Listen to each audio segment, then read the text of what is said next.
आदाब दोस्तों, मैं Mohammad Khalid the strong signal में आपका स्वागत है। दोस्तों, आज की जो खबर है, खबर बहुत महत्वपूर्ण है, बहुत अहम है।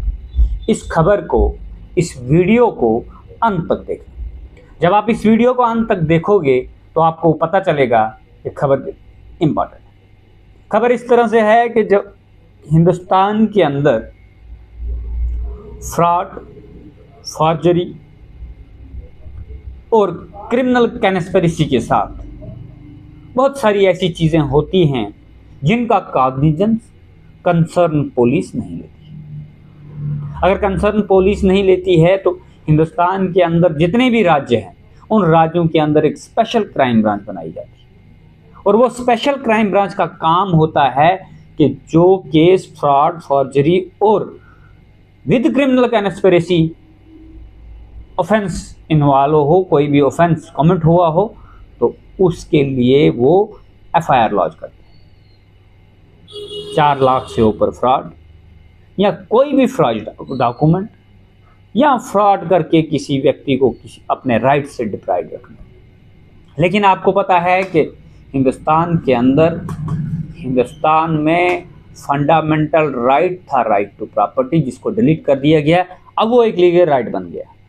लीगल राइट बनने के बाद हिंदुस्तान के अंदर रेवेन्यू डिपार्टमेंट के पास एक वेपन आ गई है, जिस वेपन को इस तरह से यूज़ करते हैं कि एक तो लोगों को डिप्राइव रखते हैं और दूसरा उनके अधिकार भी छीन लेते हैं। फ्रॉड करते हैं तो अपने पे पर्चा नहीं लगने देते हैं, उल्टा उनके अगेंस्ट क्रिमिनल प्रोसीडिंग्स इनिशिएट कर देते हैं। ऐसा ही केस कुछ सुप्रीम कोर्ट की डबल बेंच के पास गया।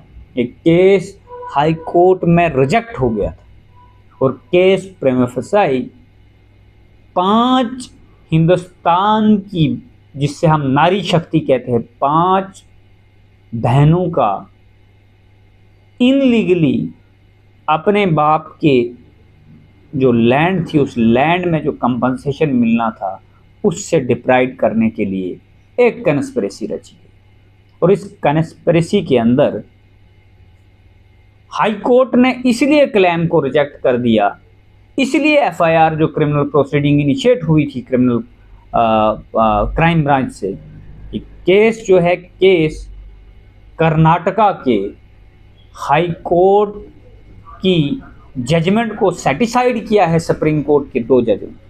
केस का टाइटल है, जो केस का टाइटल है, इस केस को डिसाइड करने वाले जो जजेस हैं वो honourable justice Vikram Nath and justice PB Varale, जिन्होंने ये कहा कि prima facie involve criminal conspiracy to deprive the 5 women. इस केस के अंदर वो एस्टेब्लिश करता था कि ये क्रिमिनल ऑफेंस है, लेकिन हाई कोर्ट ने एक, क्या होता है कि एक माइनर सी मिस्टेक अगर कोई एडवोकेट कर दे या इंटेंशनली कर दे या पब्लिक प्रोसिक्यूटर कर दे, क्योंकि इंडिपेंडेंस ऑफ जुडिशरी जो है वो 3 चीज़ों से जुड़ती है। मेरे जितने भी दोस्त मुझे देख रहे हैं, मुझे उम्मीद है कि सारे वकील लोग भी इसको देखेंगे। वो ये है कि जब आपको कोई डॉक्यूमेंट एग्जिबिट करना होता है कोर्ट के अंदर, तो उस डॉक्यूमेंट एग्जिबिशन के बारे में आपको कोर्ट में उस विटनेस से पूछना पड़ता है। तो यहाँ पे केस इस तरह से था कि जो सब रजिस्ट्रार, जहाँ पे रजिस्ट्री होती थी, इन्होंने एक ट्री जो क्रिमिनल कॉन्स्पिरेसी से बनाई थी और इन 5 डॉक्टरों को इनलीगली कहा था कि ये इस बाप की बेटियां नहीं हैं, सिर्फ जो बेटे थे उन्होंने कंपनसेशन लेने के लिए ये सब किया था।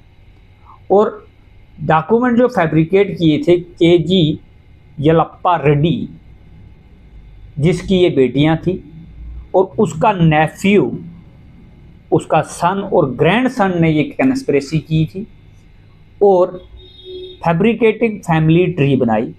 उस फैमिली ट्री जो बनाई ये जनवरी 18, 2011 में बनाई, और वहाँ पे ये शो किया कि यहाँ पे हम सिर्फ ओनली 3 जो सन्स हैं, हम इनके बेटे हैं, जो 5 बेटियां हैं वो फैमिली में दिखाई।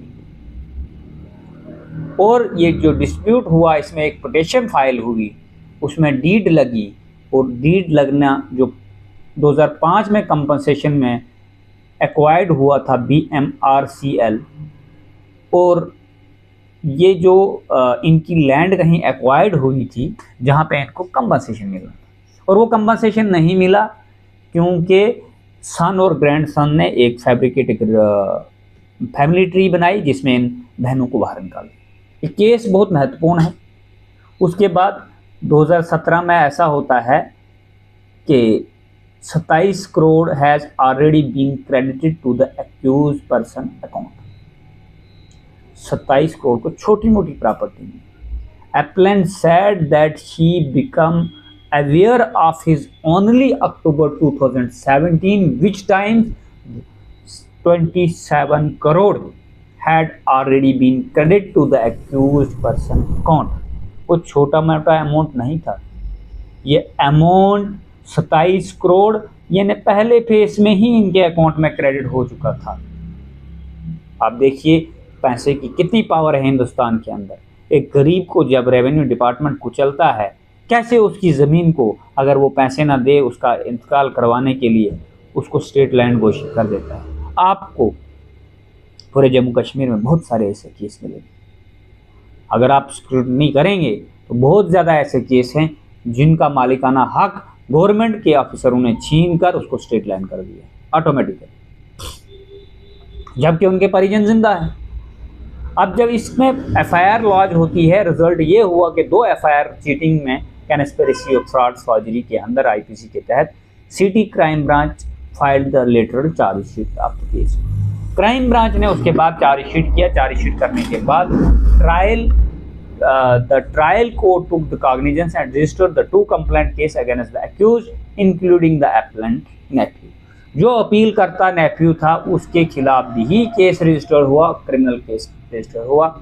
उसके बाद 2021 में क्या होता है, दोनों accused Siddharth and Vikram Reddy is the main accused. Siddharth and Vikram Reddy जो है ये मैन एक्यूज थे। इन्होंने क्या किया, इन्होंने ये काम किया, ये फ्रॉड फॉर्जरी और जो था जिनके 27 करोड़ अकाउंट में थे, अच्छा वकील कर दिया। और अच्छा वकील कानून की जो परख रखता है उसने कानूनी परखा, दाव पेज देखा और सब रजिस्ट्रार जो है उसको क्रॉस एग्जामिन करने में विक्टिम का वकील सफल नहीं था। उसने सब रजिस्ट्रार से जो एविडेंस की टेस्टिमनी होती है ड्यूरिंग द क्रॉस एग्जामिनेशन, ये नहीं हुआ था। लेकिन ऐसा जम्मू कश्मीर में बहुत सारे लोगों के साथ होता है और उसके बाद ट्रायल कोर्ट कॉग्निजेंस नहीं लेता है। मैं उन खबरों से भी आपको रूबरू करूंगा आगे आते हुए वक्त में। अब सुप्रीम कोर्ट कहता है कि सुप्रीम कोर्ट ने कहा that High Court allowed their plea hold that no offence of forgery cheating was made out since the petitioner deed before the thumb impression of the yellow print।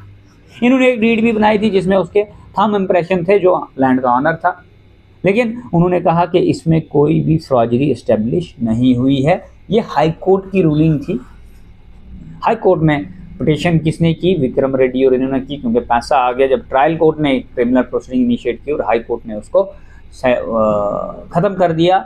लेकिन high court ने जो order दिया उसको supreme court ने cetacide किया। क्यों cetacide किया, इसलिए सेटिसाइड किया सुप्रीम कोर्ट ने कहा that the supreme court held that the high court had erred in relying on the sub-registrar statement which has not been tested in cross-examination.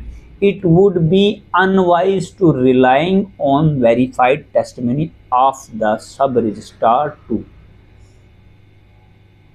certain the genuineness of the petition deed. The bench said it is also noted that while High Court acknowledging the omission of the daughters from the family tree, it had wrongly concluded that the act did not amount to cheating।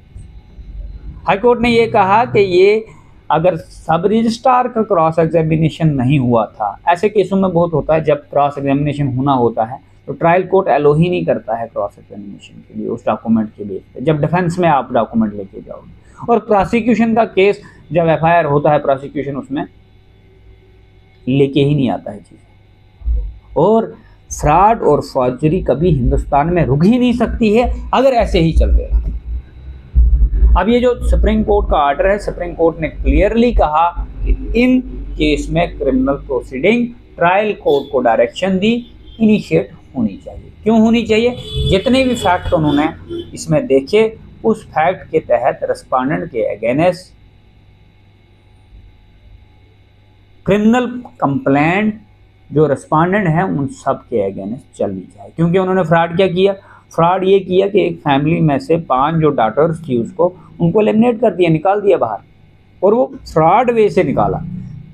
फिर वो high court में case कैसे जीत जाते हैं?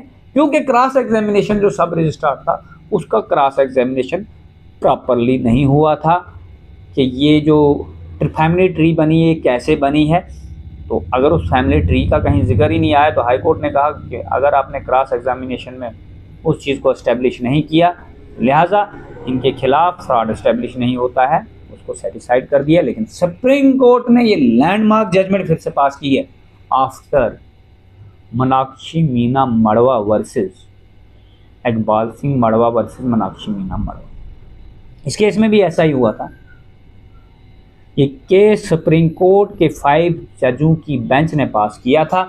उन्होंने clearly कहा था कि जहां पे सिविल प्रोसीडिंग 195 के अंदर कोई भी ट्रायल कोर्ट कॉग्निजेंस लेने से बार नहीं है अगर उनके सामने ऑफेंस हो, फ्रॉड हो, फॉर्जरी हो या क्रिमिनल कन्स्पिरेसी के साथ चीटिंग हो।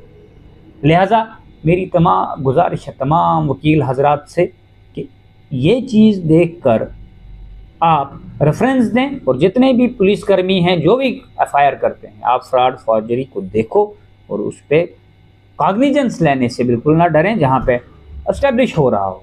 लेकिन मोस्टली ऐसा होता है, इसलिए फ्रॉड और फॉर्जरी बिल्कुल नहीं रुक रही है। हिंदुस्तान के अंदर क्या हमारे जम्मू कश्मीर के अंदर बहुत सारे फ्रॉड और फॉर्जरी डिग्री वाले लोग जो हैं मज़े से नौकरी कर रहे हैं कंप्यूटराइज डिग्रियाँ लेके।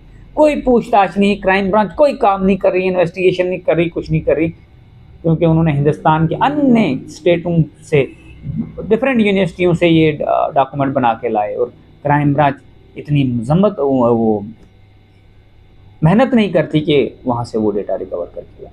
और ना ही एफआईआर अच्छे से अगर लॉन्च करते हैं तो इन्वेस्टिगेशन अच्छे से नहीं होती है। आप इस वीडियो को ज़्यादा से ज़्यादा शेयर करें। धन्यवाद।